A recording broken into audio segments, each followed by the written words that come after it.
Mario and RPG. It's a phrase like bittersweet, cruel kindness, or magical realism. In other words, it's an oxymoron. Two words that directly contradict each other. Mario games are, after all, simple platformers. They are defined by their bright colors, fun yet gimmicky levels, imaginative characters, and above all, their simplistic narratives. Mario games seek not to delve into the inner workings of the human condition. They don't build up hours of anticipation only to make devastating revelations in the latter half that drastically change the context of the world. They don't try to challenge our preconceptions, nor do they seek to provide pathos from the tragedy of their characters. Mario games are practically defined by their basic, almost rudimentary stories. Dragon kidnaps princess, plumber rescues princess, we all go home and have cake. It's practically a joke at this point how predictable the plotlines of these games are, and that is mostly by intention. Nintendo was, and in many ways still is, a toy company, and they've always thought of Mario as a toy. A fun little distraction that keeps your child, or 40-something-year-old as the case may be, entertained for a couple hours.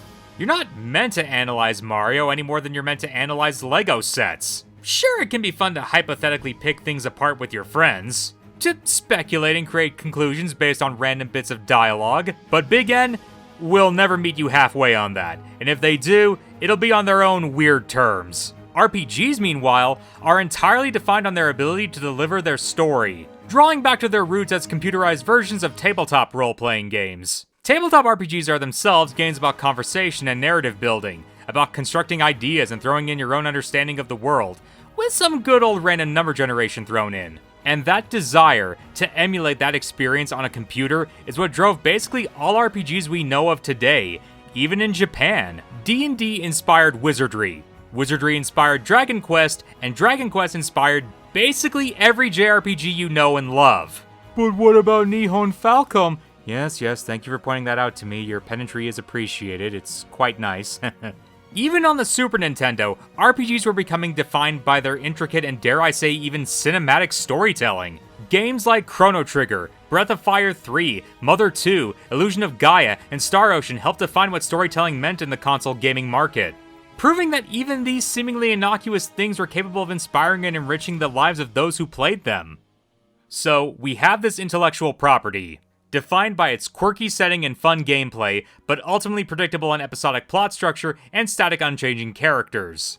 Contrasted by a genre of game that centers itself on complex narratives and challenging themes, on dialogue and on epic moments of pathos and drama, on people with conflicting motivations, pasts, and wants that are only fulfilled through the hardships and friends they make along the way.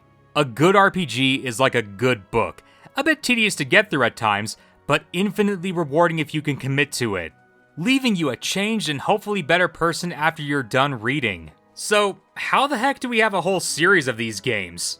These seemingly contradicting ideas clashing against each other in an eternal struggle for dominance. Well, never let it be said I'm not one to put things under a microscope and maybe give a hot take every now and then.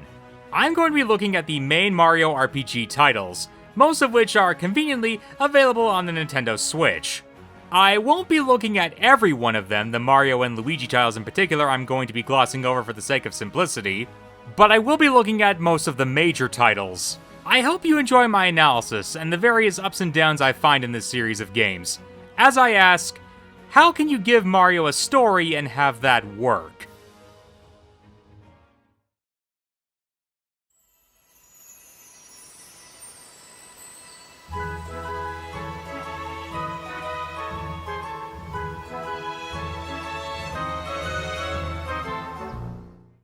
Super Mario RPG feels like an experiment from the get-go. Let's get the RPG makers on the Super Nintendo, Squaresoft, to make an RPG of the Nintendo mascot, thus rendering it as almost a crossover of sorts.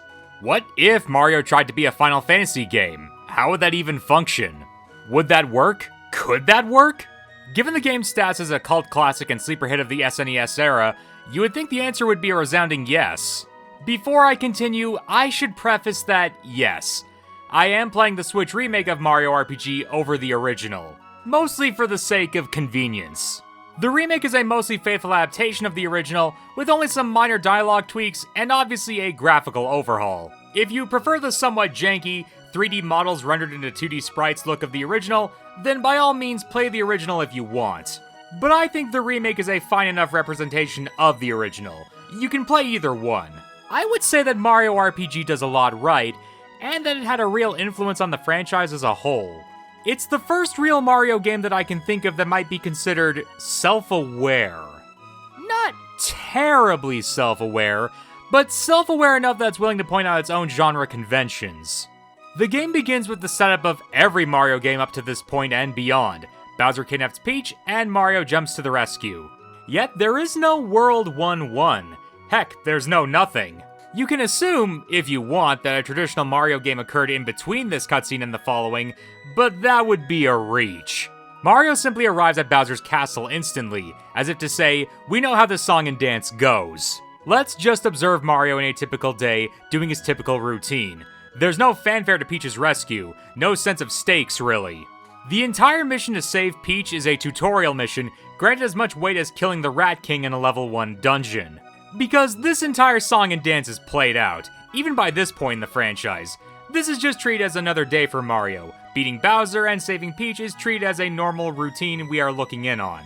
The only reason we might consider this an inciting incident with any level of threat is under the assumption that not everyone playing might be aware of who Mario, Peach, and Bowser are, which even by 1996 was unlikely. No, the real inciting incident comes immediately after stopping Bowser, wherein the game introduces our true villain.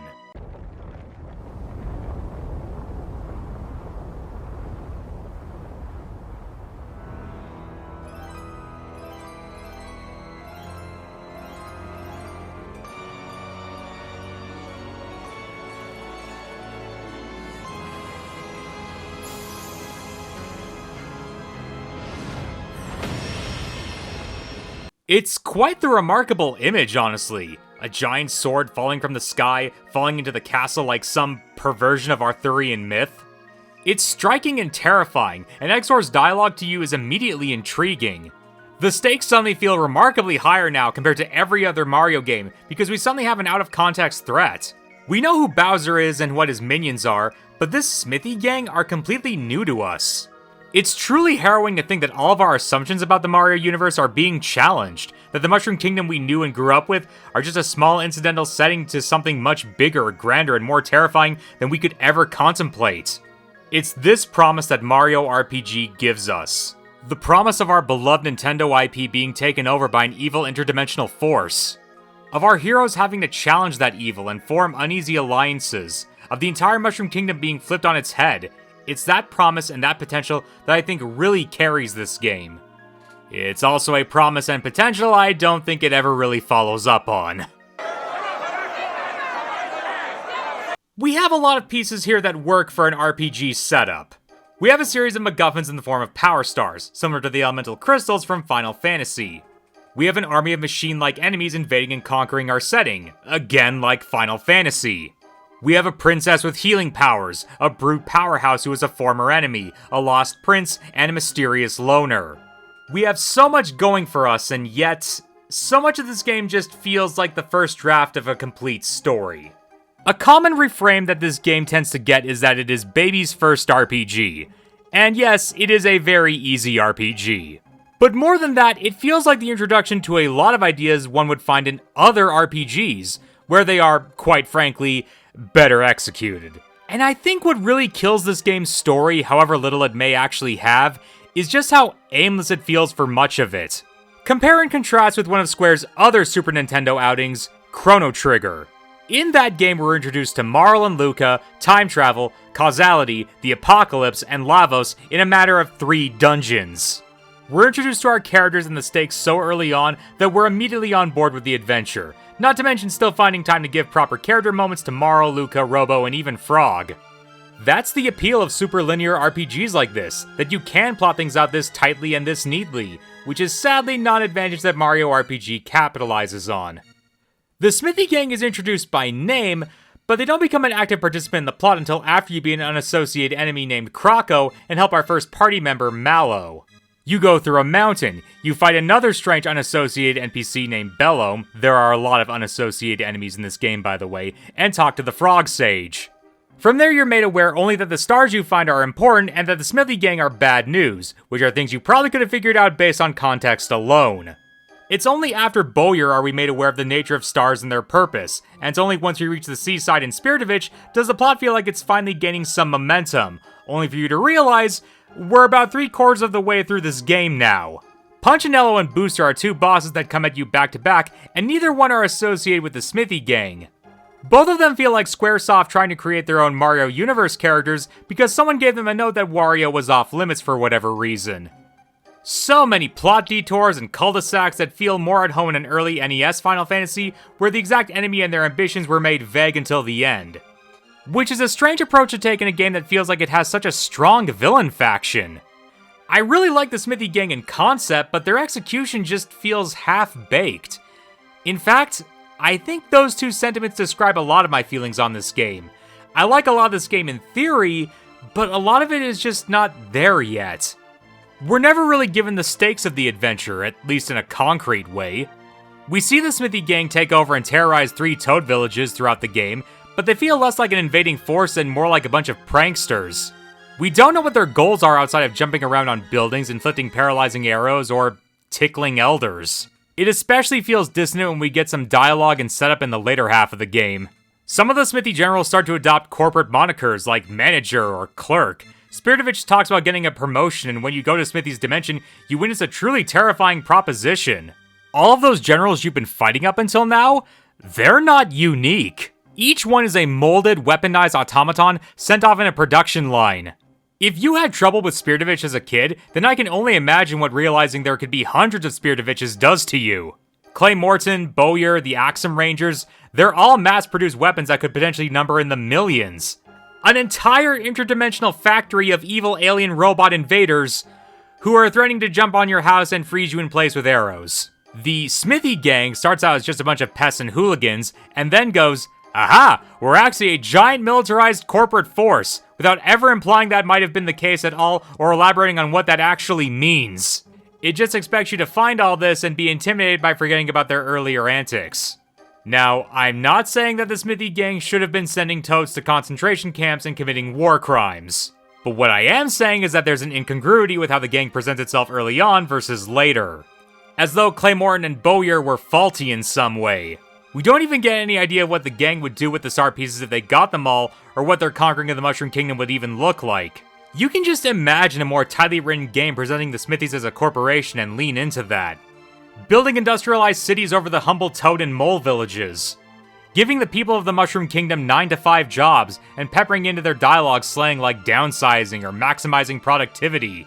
Maybe make a robot Peach like the cartoon and have her be a figurehead that you need to stop and reveal to the public. Have each Axum Ranger show up in a different town and be a mid-boss who's trying to take the star for themselves. Maybe imply that with the stars, the Smithy gang can incorporate their dimension into our own and fully take it over, or that's the stars that protect the Mushroom Kingdom from such invaders. I'm just spitballing ideas here. I'll get more into the big bad himself when I cover the ending of this game, but for now let's move on to the party members. Our party members fortunately fare a bit better, even though a majority of them are not original to this game. Mario is of course Mario. But this game does see the consistent trend in these games that Mario has a certain level of celebrity stature to him. People recognize Mario as Mr. Jumpman, and that's something that will follow him throughout most of these games. The reason for this is easy. Mario is, even at the time of this game's release, an icon of the world over. You, the player, recognize him, so it's only natural that other characters do, and this allows Mario to insert himself into any number of situations and adventures. Optional dialogue is, of course, tongue-in-cheek. The secondary options exist almost to say, can you imagine Mario saying this? Again, it's another gag that would run throughout the series. Pretending that Mario has this secret snarky side that goes against his traditional heroic image. Bowser is the next party member of note, as this game is partially responsible for him as a character. While there were a few adaptations that painted the King of the Koopas as a more bumbling character, it's this game that really solidified that. Bowser is painted less as Mario's arch-villain and more as Mario's rival, turning him more into the Bluto to Mario's Popeye, rather than the demonic Dragon King earlier games would present him as. Bowser is silly in this game. He loses his minions, and in a desperate gambit to save face, he recruits you and your party as his minions. It almost reads like something a cheekier RPG like Mother would do. But this game even manages to give Bowser a modicum of depth. Near the end of the game, he gives a haiku after defeating an enemy, and you can't help but feel like there's legitimate introspection for the guy. He doesn't even seem all that interested in Peach outside of the initial tutorial, seemingly much more obsessed with simply reclaiming his castle and his minions. It makes Bowser come across more as this macho blowhard who does it to cover up his insecurities, a characterization that, again, would follow him throughout almost all of the RPGs. Mallow is the first party member you recruit in this game, and he has a very simple but touching story. Mallow claims to be a frog, even though he looks nothing like one. A very Kung Fu Panda Po situation, if you can tell. After meeting with the Frog Sage, we learn that Mallow is in fact not a frog at all. He merely found the baby after he came falling down in a basket. A real Moses story here. Mallow then goes off with us to learn who his real parents are. Mallow is a crybaby, unsure of himself and a bit over his head. However, as the game goes on and he travels with Mario, he grows and he becomes more confident in himself. Mallow's story mostly goes onto the back burner, but we do occasionally get hints that his parents are out there and that they're looking for him. All of it comes to a head, however, in Nimbus Land. We happen upon a civilization of cloud people called Nimbus, who all happen to look very similar to Mallow. This is the only non-Smithy related side plot in this game that I don't mind too much. Because while Valentina and Dodo don't really connect to the main plot at hand, they do involve themselves in Mallow's story. Valentina is trying to take over Nimbus Land, making the king and queen sick while pretending her Dodo underling is the lost prince and marrying him. I gotta admit, these Nimbus people are kinda stupid. Oh yeah, the king and queen would absolutely give birth to a giant blackbird creature. That makes sense to me. Defeating Valentina finally lets Mallow meet his mom and dad, and I like how the game wordlessly communicates that it's a touching reunion. Mallow's story isn't going to blow your mind or anything. It's a typical story of a lost prince who must return home and claim his birthright. But for a Mario game, I think it's pretty fitting. Plus, I just like the little guy. He's cute. Mallow is the unsung MVP of the game, and I think it would be objectively weaker without him. Peach, meanwhile, exists in a strange place for me. I like that she's there and I like that she contributes to the party, but the game doesn't really do much to endear her to me like Bowser. Peach is just Peach. She's the damsel in distress. You have to rescue her from getting married to Booster. Her abilities center mostly around healing, because of course they do. Although I do find it very funny that her ultimate special power is just throwing bombs. Like, what? Why?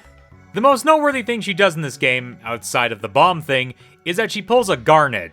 Or would it be Garnet pulls a Peach? I don't know. She escapes from the castle and joins you after the Toads make it clear they don't want her going out on adventures and risking her life. But she feels she must put her life on the line, for her kingdom and for her people. It's a sweet moment, but after it happens, there's not much else to say. Peach just kinda joins the group, becoming the obligatory feminine voice who just chimes in every now and then. There's no real moment where her personality gets to come through, and that's honestly a shame. Finally, we have Geno. I'm calling him Geno because it sounds like Pinocchio. So before I really talk about this character, I feel like I should tell a bit of a personal story. I swear this is going somewhere, just hang on. So, back in elementary school, I had a friend. Let's call him Justin for the sake of it. Justin really wasn't much of a character. He didn't do sports, he didn't play Pokemon with us, and he didn't really do much to stand out. But Justin was still a child who wanted others to think he was smart and that he knew stuff, even when he didn't actually know what the hell he was talking about. In other words, Justin lied. A lot. He lied about his older brother being a police officer. He lied about having a first edition holographic Charizard. He lied about having a microchip implanted into his skull that gave him psychic powers. I am not making that up. I swear he actually said that. And sometimes, me being a stupid kid, I would believe him. Not about the microchip thing. I immediately got that was bullshit, but yeah. But one lie I remember Justin telling me was when me and some other kids from my class all sat down and started talking about this game. Mario RPG was new and in magazines, and I'd even played a bit of it on my own Super Nintendo at home. I couldn't get far in it because we could only rent it for 3 days and I was bad at video games, but we knew of it. And inevitably we got talking about Geno, because he was the new character and he looked really cool, and Justin said, "Oh yeah, Geno. He's a former Smithy gang member who joins you." I don't know why he said that. I don't think Justin had played Mario RPG at that moment. I think he just felt like none of us had really gone that far in, and he felt like he could just say something like that and we'd believe him. Or maybe he heard that from someone else and just repeated it back to us, I don't know. But what I do know is that at the time, I believed him, because it made sense to me. I'd see Geno do a few moves in trailers or in pictures in Nintendo Power, and yeah, he uses guns. He's some kind of robot, I think. It makes sense that he's a Smithy gang member who turns on him and joins you. I can understand the logic. I don't know when exactly I realized that was a lie. I think I might have watched a Let's Play, or possibly someone in middle school just corrected me, but I do recall being informed about how that was wrong.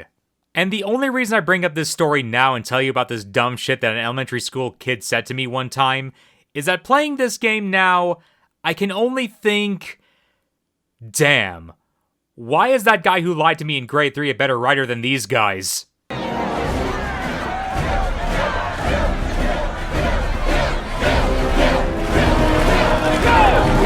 Okay, hold on. I get why people like Geno. Okay? They have a cool design. They have aura. There's something innately interesting about their animations, and their backstory does in fact link to the series in a lot of important ways. This is the first time the concept of stars granting wishes is introduced to the series, something that would be expanded upon in later Mario games. And while other games would turn stars and Lumas into cute mascot characters, there's something innately alien about Geno. That isn't even their name. Their real name is an impronounceable series of characters that cannot be vocalized by the human tongue. They are a bizarre alien spirit inhabiting the body of an action figure. It's like if a biblical angel came down, possessed a Buzz Lightyear, and went on to become a superhero. That's a cool concept. Not to mention his abilities are also incredibly stylish, having one of the few moves that can straight up break the damage cap and deal 9,999 damage. It doesn't work on bosses except for Exor, but still. There's a lot going on for Geno on these grounds, and I do understand why they became the breakout character to an extent. To this day, there are people screaming in rage and fury that Geno is the one Smash Bros who got away. Ridley and Banjo managed to get an Ultimate after decades of postulating, yet Geno remains little more than a Mii costume. There is a dedicated fanbase to this character who is clamoring for their return, and yet all I can say is this your game? A plot device who tells us about the nature of our MacGuffins only to disappear into the background. He has no dialogue of note, no relation to any other characters, his personality is as wooden as the body he rides around inside. I've heard people say he is duty-bound and focused, which sounds like people trying to describe Qui-Gon Jinn in the infamous Phantom Menace review. He is stoic. Well, he has a beard. Qui-Gon Jinn, and he was... Let's see here, Stern? I wouldn't find any of this particularly of note if not for the fact Geno is the breakout character of this game for reasons I still find indecipherable. It's not like Shadow the Hedgehog where even back then I got it. Geno has always been a boring non-character to me. A character who feels more like a plot device, and an excuse to work the nature of stars and the MacGuffins in the game's narrative, and little else. The closest we get to a place with any relation to Geno is Star Hill, which gives us more insight into Mallow than it does our little star spirit. Look, I don't hate Geno. Hate would imply that there's something there to resent. I'm more just befuddled by people's reaction to him at large. He is aura farming the character, a guy who just stands there, looks cool, and shoots a gun on occasion. There is one scene in this game where I was legitimately intrigued by Geno's personality, and it's the dead last cutscene of this game. Geno and the Smithy gang simultaneously stand out to me as the sign of this game's missing potential. Had this game simply chose to focus on the Smithy gang and the Star Spirits and their relation to the Mushroom Kingdom, this game could have been something truly special. And it is something truly special, don't get me wrong. However hard it may sound on this game, I don't hate it. There's just too much here to like. I like the enemies and the NPCs. I like the art style and the animations. I like the environments and this weird interpretation of Mario's setting through early Squaresoft's eyes. But every time it feels like this game is ready to bury itself into a place in my heart, something just stops all the momentum and I'm left puzzled. Did we need to fight Punchinello in the mines? Did we need to have an extended scene of rescuing Peach from being married to a weird not Wario? Did we need to fight this strange cat creature twice? These things probably wouldn't have bothered me so much if certain parts of this game didn't feel half-baked. The Axum Rangers are a cool boss and they ride around in a giant airship. It feels like that could have been made for a really interesting dungeon. But once they show up in the volcano and we chase them down, We just fight them and that's it. It paints a picture of Square trying to do two things at once: expand on and fill out the Mushroom Kingdom as a setting, as well as introduce an alien threat to that setting. They obviously prioritized the former, when I absolutely feel like they should have leaned into the latter a lot more. Squaresoft aren't Nintendo, and any addition or alterations they made to that setting had no guarantee of sticking around. And for the most part, they didn't. Squaresoft's interpretation of moles, cloud people, and star spirits are unique to this game, and it makes this version of the Mushroom Kingdom feel particularly divorced from any sort of quote-unquote canon the game may have had. What really sells this game's story and identity are the Smithy gang, and their assault on the Mushroom Kingdom, which is simply a conflict the game doesn't feel wholly committed to, preferring instead to distract us with side plots. Let's talk about the final boss, shall we? Smithy is a fascinating opponent, particularly in his second phase. First phase is little more than a generic evil king responsible for constructing all the weapons that you've been fighting. But his second phase sees him battling you in what appears to be a field of corpses identical to his own. It gives the impression of Smithy being an overambitious monster who's constantly reforging his body and abandoning them. Ever seeking perfection in a more powerful form, his basement is a graveyard of his own past lives, proving just how malicious and dangerous he truly is. Willing to cast away his own body countless times in his never-ending pursuit of the strongest weapon. All of that is just supposition on my part, however, and while like I say I appreciate the game's subtle storytelling, it's a bit too subtle here. It's not a Souls game, everything else is very blatant and on the nose, and I wouldn't mind the game being more upfront about our final villain's real nature. That is just my opinion, though. Once you defeat Smithy, the Star Road is rebuilt and Geno leaves behind their action figure body. It's here we get one scene of this spirit dancing above the heads of the characters, which honestly gave me pause. Blame me for reading too much into it maybe, but this scene to me almost came across as playful, and it made me re-examine Geno a bit. Were they actually more childlike than I had assumed? They said they picked the Geno toy because the toy looked like the strongest one, and I wondered why exactly they were drawn to a toy to begin with. Perhaps Geno really was just a childlike star spirit going out to save his people, fully aware they were in over their head. Perhaps there was actually a lot of bravery there, or maybe they just couldn't communicate that well. We see in their initial cutscene that they stumble a bit, so in many ways Geno was like a newborn. But that's obviously just conjecture on my part, and the vast majority don't seem to think of them that way, so I'm probably wrong?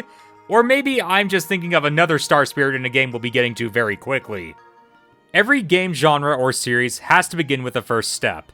Many times has that first step stumbled and been awkward. But many more times has that first step resulted in truly magnificent works of art. Super Mario RPG is a beloved game to this day for good reason. Its combat innovated the turn-based RPG in a way that we still feel to this day.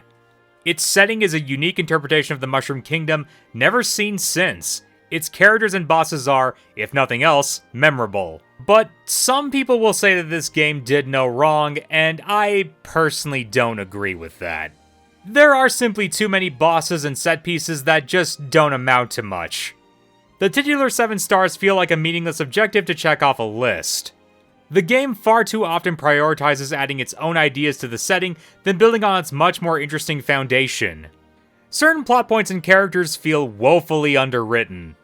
But it says something that despite all of this, Mario RPG still captivates with its impeccable pacing, charming dialogue, and quirky art style. As a Mario game, it's strange and compelling. But as an RPG, it sadly falls flat in comparison to its contemporaries. It feels more like a subversion of the Mario format for the sake of adding a science fantasy element to it, but it fails to make that subversion feel meaningful. Thus, I'm simply left with a bizarre and quirky Mario game with turn-based RPG combat and the hinting of something greater. By no means is any of that bad, but it is an ungraceful mixing of the two ideas. What could have been a truly standout entry in the Super Nintendo's already impressive library feels more like a game coasting on its premise more than its substance. It's an impressive game to this day still, but I would be lying if I said other RPGs in the series didn't execute on its ideas better.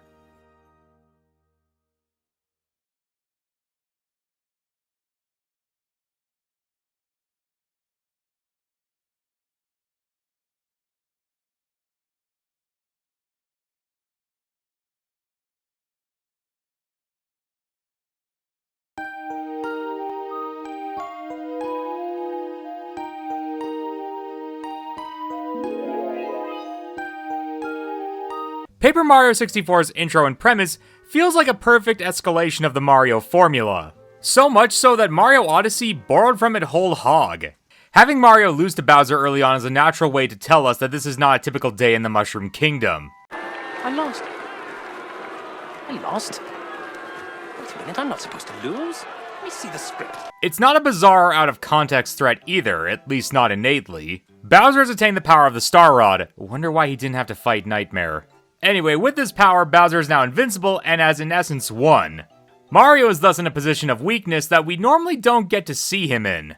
In almost all other games, there is an implication that the only thing stopping Mario from rescuing Peach is the physical distance separating him from her. Yet while that physical distance is still there, now there's an explicit difference in power. Mario can't beat Bowser the way he is now. And thus, your adventure is immediately set up. Find the Star Spirits and use their power to stop Bowser. Your objectives are much more clear-cut now. Like with Mario RPG, the stars grant wishes, and their power in the hands of Bowser can only mean trouble. And Bowser, being a familiar villain to us, means that the stakes are immediately apparent and established. He will hold Peach until she is forced to marry him, at which point he will probably just gloat about it to all the other lizard monarchs. Bowser must be stopped, and we're set to venture out to a variety of bright and colorful locations. Like many RPGs, particularly Dragon Quest, Paper Mario 64 aims for a more episodic structure, which also fits well with the structure of a Mario game. You go to a new world, you venture around, you jump over obstacles and fight enemies, you fight a boss.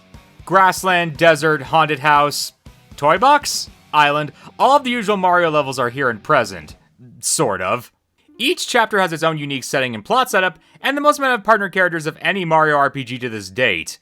But I would be lying if I said I found them all equally compelling. The prologue in the first chapter introduces us to 3 whole partner characters for Mario, Goombario, Kooper, and Bombette, and their existence goes a long way into defining the series for us.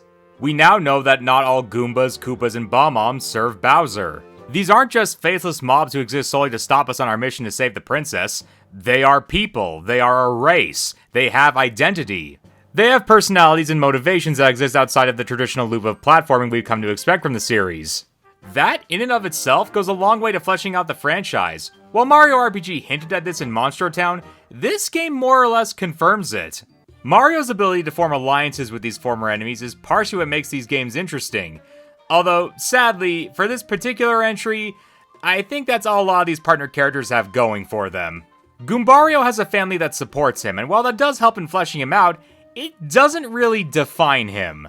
He's helping Mario as a fan and little else. His family is mostly just background dressing. But that's still more than Kooper and Bombette, who sadly have nothing going on. The most interesting fact between either of them is that literally one is just a girl. Sex bomb, sex bomb. I like Bombette's spunky personality and her braided fuse, but other than that, that's really all she has going for her. Parakarry, Watt, Sushi, and Lackluster sadly don't fare much better. While each does have a singular identifying trait, they often feel underutilized and uninvolved in whatever events are going on in the chapters themselves. Parakarry is a mailman, Watt is an infant, Sushi is a nanny, and Lackluster is a 1950s greaser with his Cloud standing in for his ride.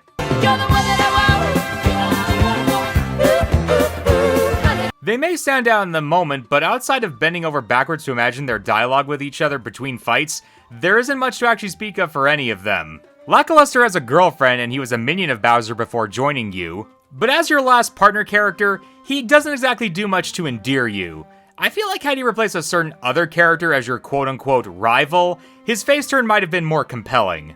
Sadly, many of the actual villains and opponents you face in getting the Star Spirits don't fare much better, with a few exceptions. The Koopa Bros are a wonderfully charming Super Sentai parody who immediately stand out as a goofy team in opposition to you, but other bosses fare less well. Tootin' Koopa, General Guy, and Lava Piranha are all underwhelming bosses that simply lack an overarching presence in their respective chapters, usually asking the party to perform a variety of fetch quests or puzzles in order to approach them. They feel less like guardians selected by Bowser to stop Mario, and more like random hazards who just happen to be in your path. General Guy might have been an exception to this, except his chapter is perhaps the most annoying when it comes to backtracking. I totally forgot the Cloud Guy existed. Which I think says more about him than anything else, quite frankly. Oh dang it, there's that stupid Ice Wizard too. There is one final character in chapter I've been dancing over, and that obviously is Chapter 3 and Bo. Bo is by and away the best character in Paper Mario 64. Her personality just oozes in every aspect of her character design. Her titular Bo gives off an air of childishness, but also sophistication. Her personality is that of a classic Ojo-sama archetype. You can almost imagine the in her victory animation. Not to mention she has a reason for opposing the chapter's boss, Tubba Blubba. He is, after all, consuming her people, and she's actually the one holding the Star Spirit captive until you assist her. I'm almost tempted to write off Bo as a mostly villainous character, but considering she helps you throughout the rest of the game, I'm willing to accept that she finds something interesting about Mario. Bo is the ultimate standout character of Paper Mario 64, and her presence does a lot to make an otherwise unremarkable cast of partners into something more worthy of examination. She's great. One aspect of this game I ultimately want to commend is how it lets Bowser be the villain, but in a way that actually works. Making Bowser the villain of a Mario RPG tends to come with some level of reservation, as though one is considering the idea to be old hat. Bowser is always the villain, of course, so why should we fall back on him? Yet letting Bowser be himself in his goofy, try-hard, love-struck glory is something appreciated. Let me put it like this. The SpongeBob SquarePants movie isn't lessened by Plankton being the villain of that movie. In fact, if anything, that's the perfect plotline. Letting the long-running established villain get his chance to be in the spotlight and show off is mostly a good thing, except for when it's not. The final confrontation with Bowser is probably the strongest climax in all of the games. Peach has been assisted throughout the games by a small star spirit named Twink. I swear, that word did not mean back then what it means now. Anyway, Twink is in many ways the concept of Geno taken to a stronger premise. He's a star spirit in training, unable to help Peach grant her wish, but trying his best to call upon the same type of magic that other star spirits do. And it's this combination, along with Peach and Twink's heroism, that lets them overcome Bowser's star power at last. Bowser is defeated by the sincere wish of the woman he is holding captive against her will to be stopped. There is something poetic about that. Bowser is often presented as trying to marry Peach for selfish reasons, but rarely has she ever had a hand in stopping him.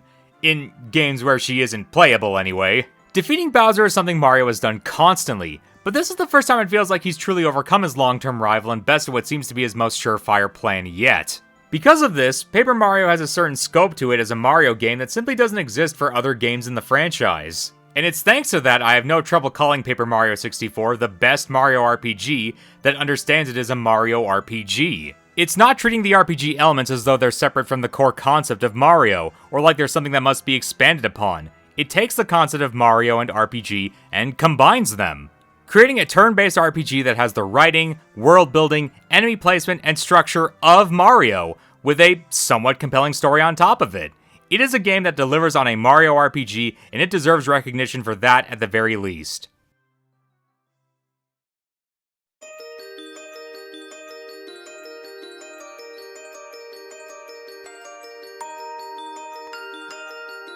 Paper Mario: The Thousand-Year Door is celebrated to this day as one of, if not the greatest Mario RPG of all time. And it's honestly not hard to see why. Yes, I am playing the Switch remake like the RPG remake. It's a fine enough transfer that actually maintains a lot of the original's art.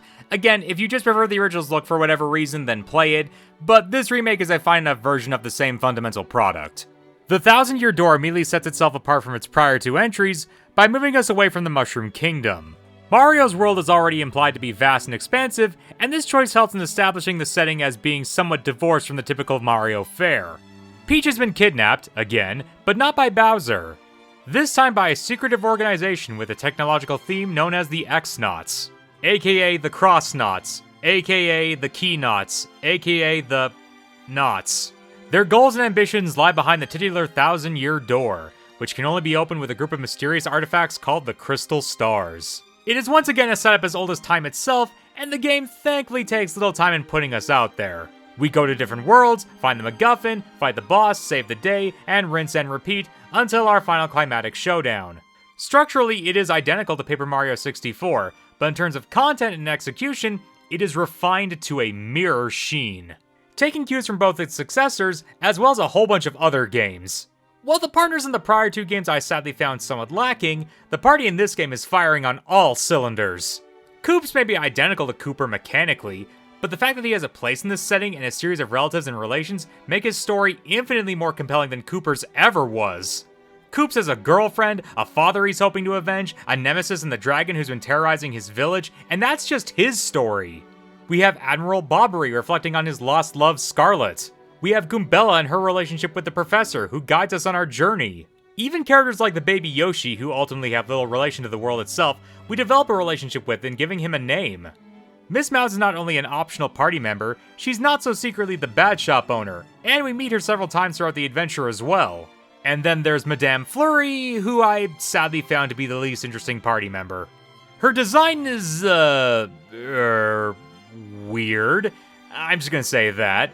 And while I do understand her character in being a retired diva looking to regain her spotlight, it never really comes across in her gameplay or her story. She's just a friend of the Punies, who are, quite frankly, the actual stars of the chapter for me. I would have actually preferred having Punio as a party member who can fight than Flurry. Not helping is that I find Flurry's out-of-battle ability to be the most opaque one to know when to utilize.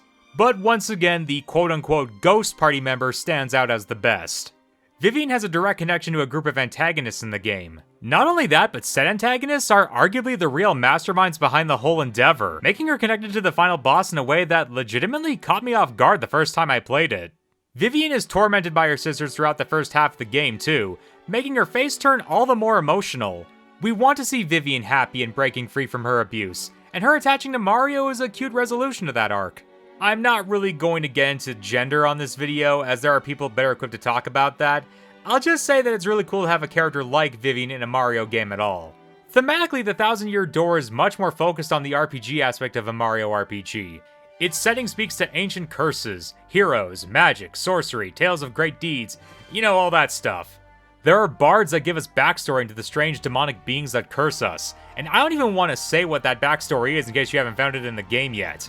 It really does feel like Intelligent Systems went out of their way to give us a variety of unique experiences, and a real expansion to the Mario setting. One chapter has us besieging a castle inhabited by a dragon. Another, a giant tree inhabited by small Pikmin or Smurf-like creatures. A rowdy tournament in which we must defeat the champion while uncovering the conspiracy from within. A gothic horror in which we must find our opponent's weakness to use against him. A high seas adventure in which we must find haunted pirate treasure and a group of silly castaways.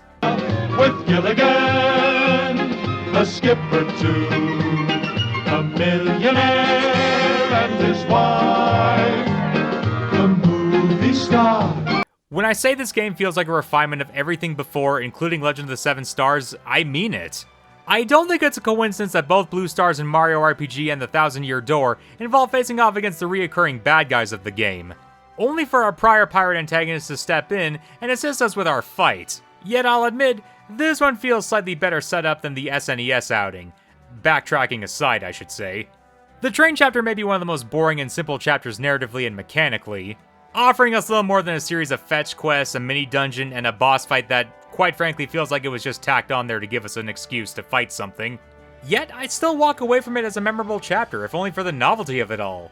Even the penultimate chapter feels like a loving tribute to Final Fantasy and other staple RPGs. In that sense, it's the one location that they feel continually obligated to send us to. The Thousand Year Door feels like if Mario stepped outside the conventions of his normal setting and world and took the tentative steps into a world of high fantasy RPGs. It utilizes the races and factions of Mario in the way other games might utilize elves and dwarves and dragonborn, but still making it their own. The only entities not related to Mario's world directly being the Punies and Vivian, and even then Vivian has a direct relation to the final boss. Oh, and I guess the X-Nauts also don't really have a connection, but I'll get to that.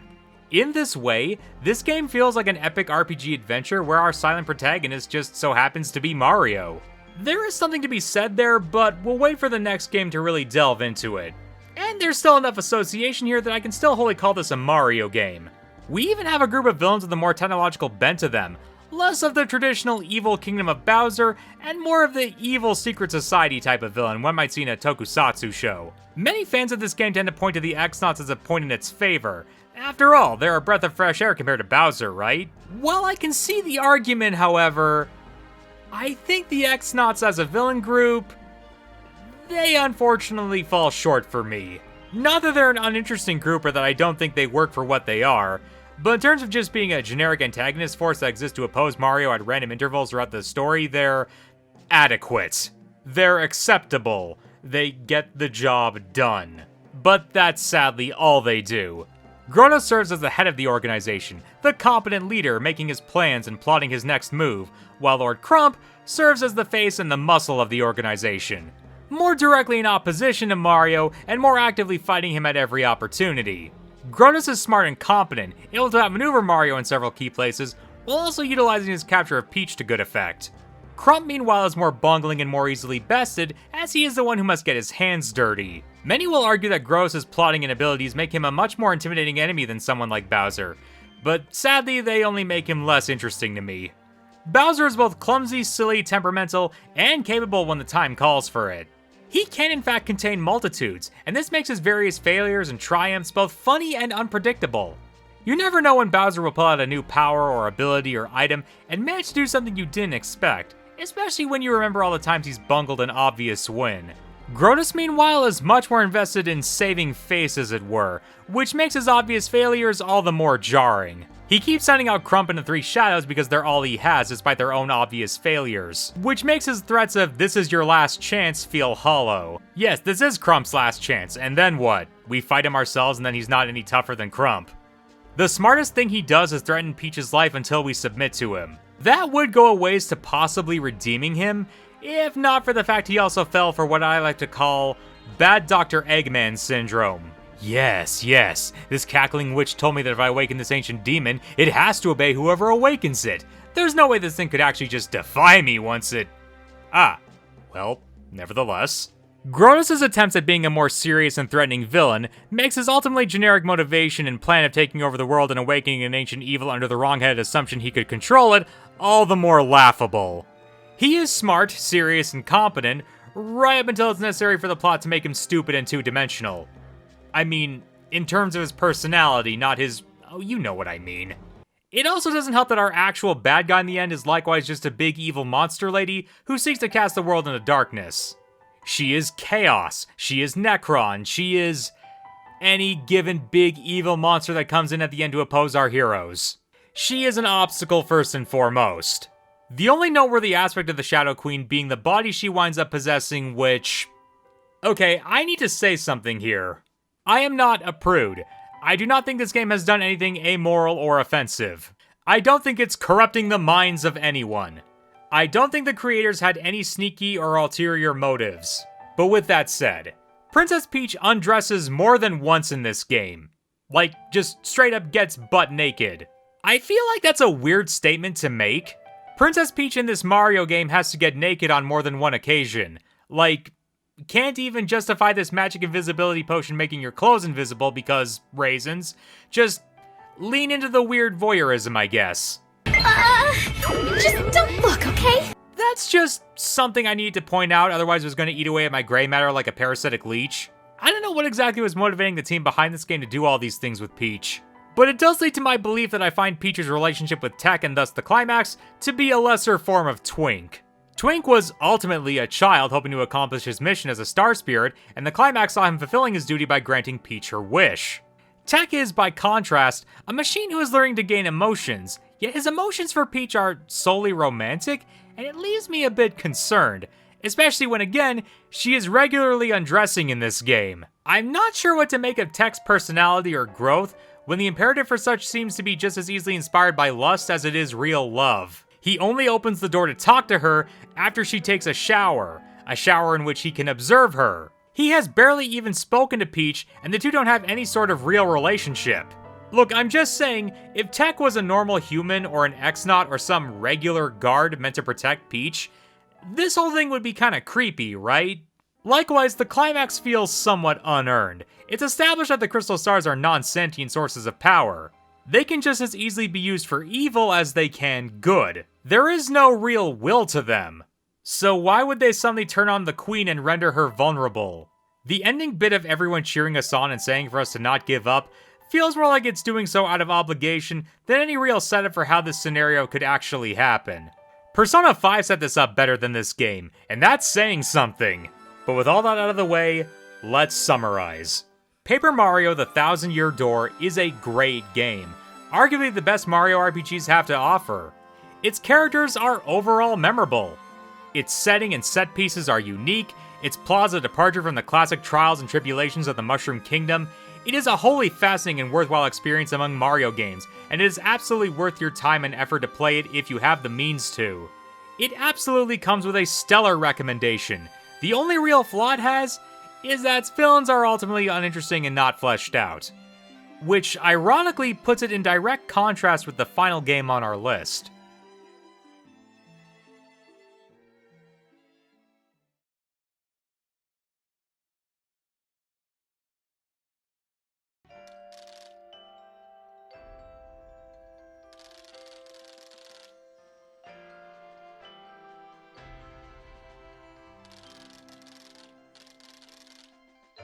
Super Paper Mario is often considered to be the last of the true Paper Mario titles before the series shifted gears from Sticker Star onward. Mechanically, this game is not an RPG, or at least a turn-based one. It is more of what I would call an action platformer RPG. Still possessing stats and health points like RPGs, but with more traditional platforming mechanics. I'll be frank in saying I find this game kind of a slog to get through, and I don't think it's a great game, outside of the core story, which is the thing people remember about it. So let's examine that, shall we? This is by far the most ambitious Mario story, probably ever? Bowser and Peach are married as the inciting incident. The fate of the multiverse is at stake. Darkness seeks to consume all worlds, and pure hearts must be collected to stop it. What is with Aughts-era games and this kind of overriding theme, huh? We have a megalo-nihilistic villain in the form of Count Bleck. He has a trio of minions at his beck and call, each with their own identifying personalities. From the rough and tumble and Scottish O-Chunks to the petite shapeshifter Mimi to his right hand Nastasia, who has unrequited feelings for the Count. And of course, who could forget the mysterious Racer X? I mean, Mr. L. You really do get the impression that these three have a relationship to one another that goes beyond simple loyalty to the Count and starts feeling like a surrogate family almost. Villain groups who like and support each other are a fascinating fictional premise that are rarely done in stories, period, so it's always a pleasant surprise when it happens. One character that I failed to mention is Dimentio, who serves as this game's true antagonist. He is an archetype found quite commonly in anime and in JRPGs, but certainly rare in Mario games. The cunning trickster, the Kefka, the two-faced villain who seeks to usurp the power and cause oblivion at the last moment. It's his manipulation of events that allows the final act to hit as hard as they do. Not to mention turning Luigi into the final boss does basically make it so that Bowser, Peach, and Luigi are the final bosses of this quote-unquote trilogy, which is a neat touch, I guess. And while I'd like to say having those three be your party members is a welcome thing, I sadly feel them underutilized. Rarely do they get more than a few lines of dialogue, and you have to actively switch to them most of the time to get them to interact with certain cutscenes. You would have to replay this game multiple times to take real advantage of it too. I'll have to talk more about this later, but sadly this entire game's utilization of the Mario franchise I find lacking. 6, 7 on the Merry Christmas. Yet the true strength of this game ultimately is Count Bleck and Tippy's relationship. The revelation that Count Bleck's nihilism comes from losing his lover is classic melodramatic storytelling, which fits fine with this kind of game. There isn't much said about their relationship, but what's there is enough to sell you on Bleck's ultimate redemption, and it does allow the game's final moments to hit emotionally. Everything about this game's core villain group is handled excellently, and sadly to the exclusion of all else. But Super Paper Mario is the ultimate excuse for me to discuss an issue with Mario games and their storytelling as a whole. And that's the question of, how much story do you need before a Mario game stops feeling like a Mario game? Most of the games talked about here treat the story and RPG elements of Mario as separate entities, and that is felt incredibly hard in this game. To the point where the separation almost feels like a spin-off of a spin-off. This whole game feels less like Paper Mario 3, and more like Prophecy of the Dark Prognosticus featuring Paper Mario from Paper Mario.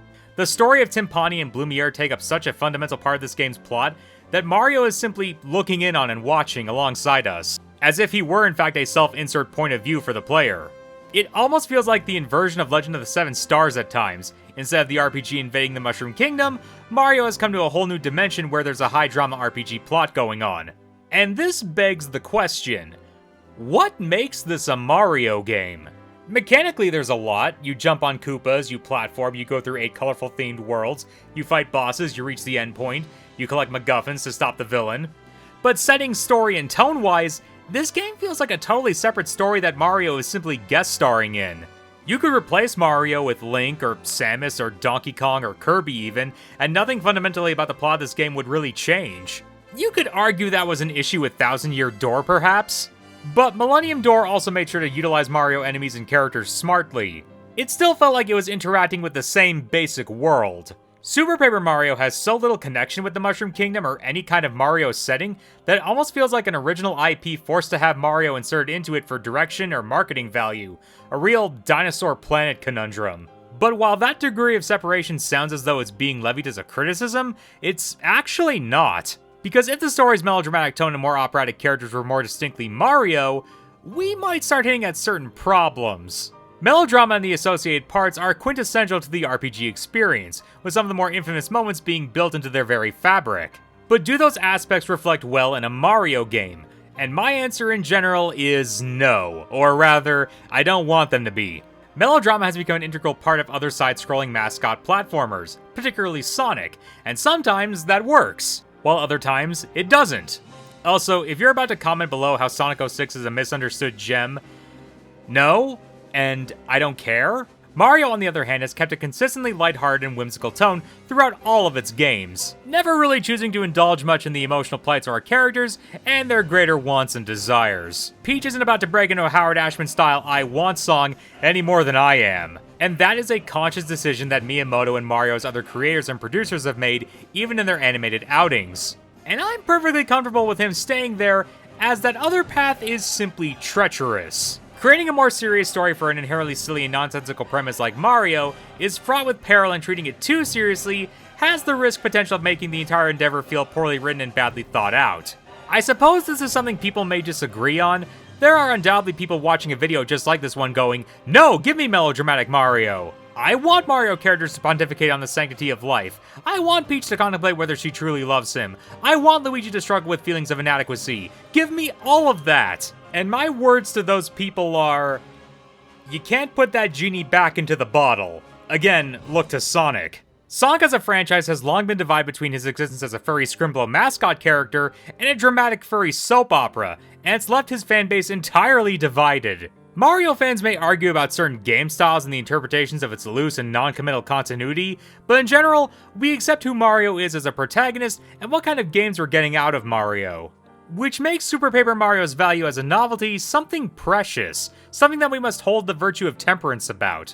If more Mario games followed in its suit, if more melodrama were to be inserted into the series, then it would take away whatever novelty Super Paper Mario has.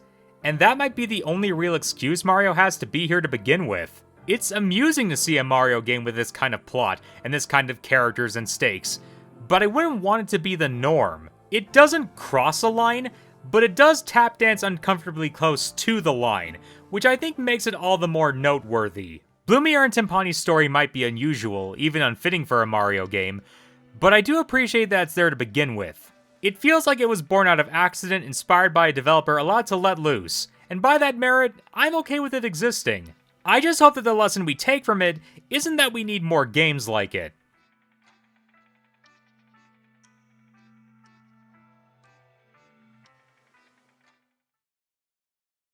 So, at the risk of this video being 20 hours long, let's just lightning round this shit, okay?